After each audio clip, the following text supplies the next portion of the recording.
ค่ะกราบสวัสดีทั้งช่องของสงกรานต์นะคะมื้อนี้จะพามาตำลาวกับเซียนผาสุกค่ะเซียนผาสุกเลขสายวิ่งสายหลุดบ่หลุดนะคะพี่น้องในอาทิตย์นี้ก็บ่หลุดอาทิตย์ก่อนก็มีหลุดมื้อหนึงค่ะพี่น้องก็บ่หลุดเลยนะคะพี่น้องงวดนี้งวดวันที่9มิถุนายน6 9ก็คือวันอังคารนี้นะคะ ตัวเลขแนวทางของเพิ่นวันที่8ที่ผ่านมาเมื่อคืนนี้เข้าที่2นะคะวิ่ง2กับ3มา2 6เนาะค่ะพี่น้องแต่ว่าเลข3เพิ่นไปทางอุบลค่ะ3 4เนาะทางอุบลเนาะค่ะพี่น้องเลขไปทางอุบลเด้อค่ะจับคู่เพิ่นก็บ่เข้านะคะขึ้นแต้มลงแต้มกลับหัวค่ะพี่น้องให้2 5ก็ไปออก2 6นะคะ92กับกลับหัวเป็น6226เนาะค่ะพี่น้องงวดประจำวันที่9วันอังคารนี้ตำลาวของเซียนผาสุกจะเป็นตัวใดเฮาไปรับชมรับฟังกันได้เลยค่ะค่ะสวัสดีเด้อค่ะบัดนี้สวัสดีครับสวัสดีครับอาจารย์การครับสวัสดีเอซิซูทุกคนคุณพ่อคุณแม่สวัสดีครับค่ะสวัสดีเป็นวันของกาส่งคนน้อยแอนน้อผมกระจับให้หมดถือค่ะแต่ว่ามันมาหลีกวิ่งคือเก่าเนาะค่ะคือเก่าอยู่จำมันใกล้ๆกันละมันขึ้นเนาะจำให้225ขึ้น26ตัวละ2 มันมาเห็นมาใส่6นี่ครับแล้วก็92นี่มันหันกลับหัวผมก็ไปจับ92มานี่เป็น62มันก็เลยเป็นอาจับเขาถือสวยๆถ้าเพิ่นปีนเก้ากับถ้าเพิ่นกลับกับบ่ได้ก็ปีนก็สิได้ถ้าเพิ่นปีนแล้วเพิ่นกลับมันจะสิได้26นะค่ะเนาะแต่ว่านี่อ่านอยู่แต่ผมจับข่าวไม่แน่นิดนึงแล้วนี่63คนนี้นะจริงๆนะที่จับ62ไม่แน่ให้มันปีแล้วก็ยังสิให้คนนอกแอนนอกแล้วก็ไป2ก็ไปจับเลย92หมดแต่ว่ามีอยู่บ่ของเซียนมี62อยู่บ่จับไว้อยู่บ่ค่ะผมจับไปแล้วนะเนาะผมจับไว้มี62กับ232มาเนาะถ้า3มามันจะเป็น0363จังซี่นะเพราะว่าอยู่นอกจากนี้3 2 3 0ผมเอามาถอดใจกันอยู่นี่นะมันก็เลยถือว่าพวกเขาอะไรเอากระซื้อเสียผมก็อยากให้ที่มันไปแปะต่อในเหลี่ยมผมเนี่ยผมอยากให้เป็นจังจัดแต่มันไม่เป็นให้ผมคนแปะต่อนี่เอาสมมติว่าผมจับข่าวกับ2นี่เพิ่งก็ได้แปะต่อเนาะแอนเนาะจ้าแล้วแม่จะได้ยังไงคนหันผู้ลางคนเข้าใจกับแม่นอยู่แต่ว่าหันผู้ลางคนก็บ่เข้าใจเฮาดอกพี่น้องบางคนก็สมองโล่งผู้ลางคนก็ว่าเอ้ยกลับหัวแล้วมันได้เงินบ่ก็ว่าดิผู้ลางคนก็เด้อแต่ว่าผู้ลางคนมันเข้าใจผู้อย่างนึงเพิ่นละเอียดเพิ่นก็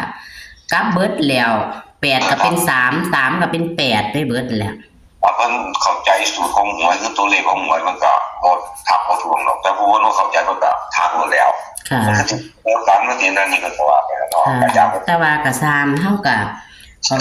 เฮาก็บอกเพิ่นไปนั่นล่ะเพิ่นบอกทางเพิ่นไปแล้วก็อาจผู้ลางคนมันก็จะจับได้อยู่ดอกเพิ่นก็อาจจะผิดแปลงบางทีมันอาจจะมีเลขในใจอยู่แล้วมันคือมาตรงกันมันก็อาจจะเอาเนาะค่ะจะได้การนี้แหละเอามือแรกในไหนเลยจะเขียนวันที่แล้ววันนี้ค่ะวันที่ของวันที่เก่าเนาะมันถือวันเมื่อวานวันจันทร์เนาะค่ะที่เก่าวันอังคารเป็นวัน3เลข3เลข3เป็นวง2ถึงว่าถึงแต้มเป็น3หมดเนาะอันนี้เนาะสามารถจะเปลี่ยนได้แอบผมมีข้อไว้แล้วว่าอยากไปจังที่ที่สามารถยุ่งกว่านี้มันจะบอกจังสั้นบอกที่บอกว่ามันเป็นคืนไหวอย่างที่นี่เป็นการวิ่ง3นี่ก็หลักระยะมันดอกเพราะว่า2เดือนจะเอาเป็นวิ่ง1กับ2นั่นเองเนอะวิ่ง1กับ2อันจับคู่มี14จับคู่14แล้วก็17 18เลขมา2นี่มี24 27 25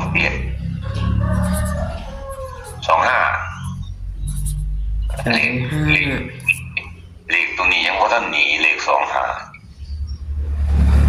ในมันสิว่อนมากจนใดบ่อย่างเดียวเพราะว่า มันยังอยู่กับต้องเอาแล้วเนาะเนาะ ค่ะ งวดบางหันนั่นนอนคนว่ามันเคยออกแล้วนี่แหละเนี่ยในใจนะนะพอที่บอก26เลยมางวดนี้มันจะต้องเป็นเก่าแต่ในมันมีข้อไปของเพื่อนเขาผมที่จับ92นั่นแหละจริงๆมีเรียวในสูตรมันก็มี2662มันว่ามันเคยออกแล้วนะ มันก็มาออกดีเนาะเลขออกแล้วไหม นี่ก็คือลงเพื่อนบอกว่างวดนี้มันออก26มาก่อนแล้ววันงวดนี้บอกมันจะต้องเป็นเก่ามันก็เลยขลาดไปจับแอดเป็นตะเกียบหัวคนเด้อ มันมาได้ค่ะเลขตัวเก้านี่ละชอบมาก เลขมันมีอยู่เขาบอกคนบอกมันมีหลายคนโตถึงต้องโตมันก็หายไปแล้วมันละน้อยเนาะ ค่ะบัดนี้เลข3ตัวค่ะ หัวมันออกมันช่วยมือว่านี่มือนี่แหละมือมันติดโศก ค่ะ 3ตัว418 3จุดเด้อ 4 1 8 ที่จริงก็จะเน้น18นะผู้หลักมันหักที่หลายตัวให้คนเน้นเอาให้คนเบิ่งเอาอัน924 9 2 4 825 8 2 5 วันนี้ผมสิบ่เน้นจับตัวเด้อเลข3ตัวนี่เด้อผมสิจับเน้นเลข3ตัวให้งวดนี้ขอเน้น3ตัวเด้อ ค่ะ บอกว่าคันนิ่ง18หลายเอาเน้น18น้ำอีกตัวนึงแอดบ้านนี้ก็สิบ่เน้นเลข3ตัวกันเนื่องจากว่าผมดึงออกมาจากหันหลักจากเลข2ผมหลักร้อยให้ซื้อ ค่ะ ครับ เลข2ตัวเน้นตัวใดเนี่ยค่ะ 18กับ242527เอาเป็นตัวรองซะ1714เป็นตัวรองซะ ค่ะ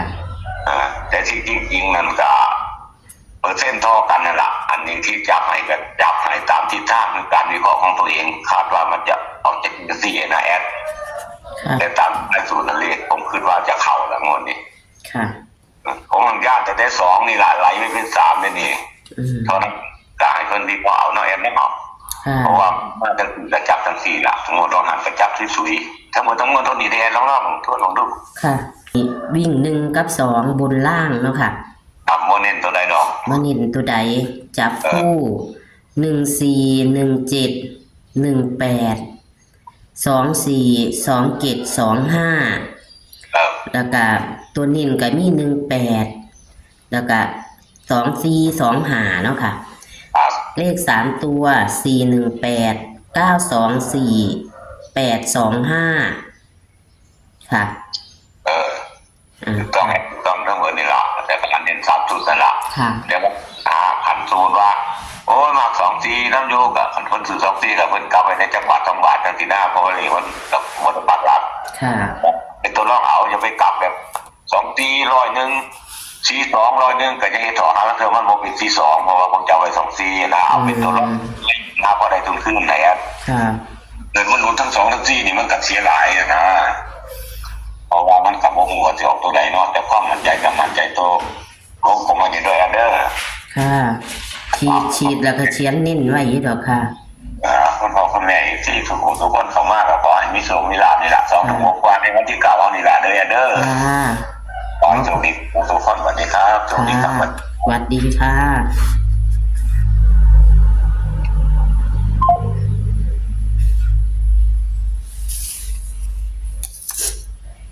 พี่น้องเอ้ย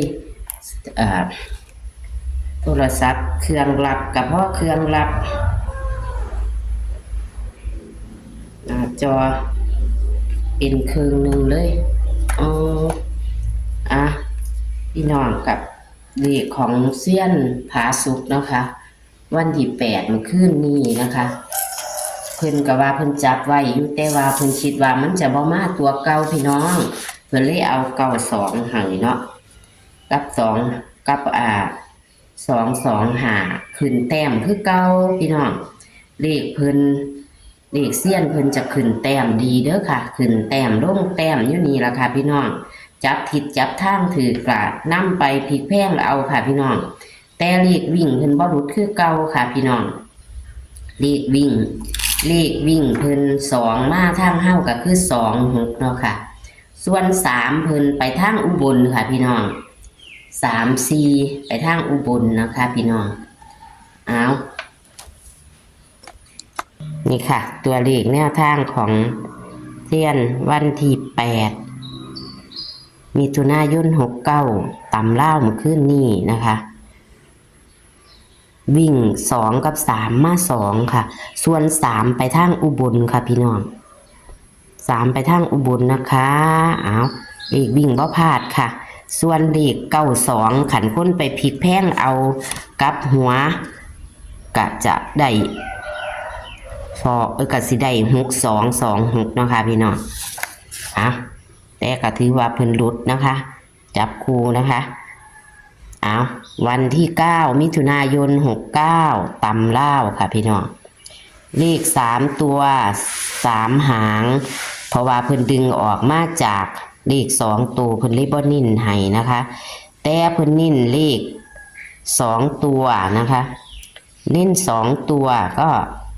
18 24 25เด้อค่ะพี่น้องตำเล่านะคะ